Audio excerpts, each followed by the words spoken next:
Allez Franck, on est à l'Apt, il est 17h, qu'est-ce qui se passe exactement? Alors ce soir c'est le départ officiel là, du convoi de main dans la main vers la frontière Pologne-Ukraine.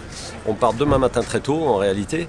Et donc avec les 6 véhicules qui sont là et les 3 remorques, on va acheminer plus de 100 appareils de chauffage, bois et charbon, tous les conduits de fumée. On emmène aussi 2 groupes électrogènes, des kits photovoltaïques. Voilà, donc une opération qui s'est menée sur le mois qui vient de passer en fait, qui a été assez rapide.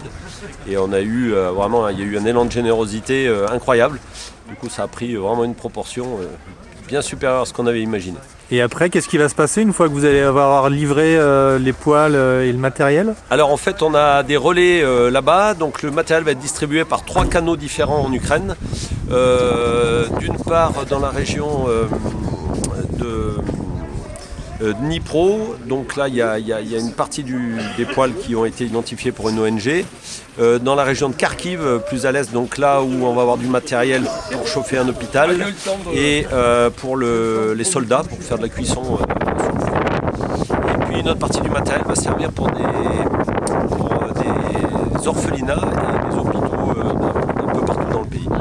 Il faut combien de temps pour aller jusqu'à destination? Alors il y a grosso modo 24 heures de route, on va faire ça sur 3 jours pour faire l'aller-retour. Voilà, ça fait 4200 km aller-retour. Et est-ce que l'appel aux dons a fonctionné pour financer ce déplacement? Alors oui, donc déjà l'appel aux dons pour les appareils de chauffage, donc là on a vraiment fait le plein. Et puis pour le financement du transport, alors tous les véhicules ont été prêtés aussi gratuitement. Et pour le carburant, on a quasiment équilibré notre budget et l'association Main dans la Main va compenser ce qui nous manque aujourd'hui.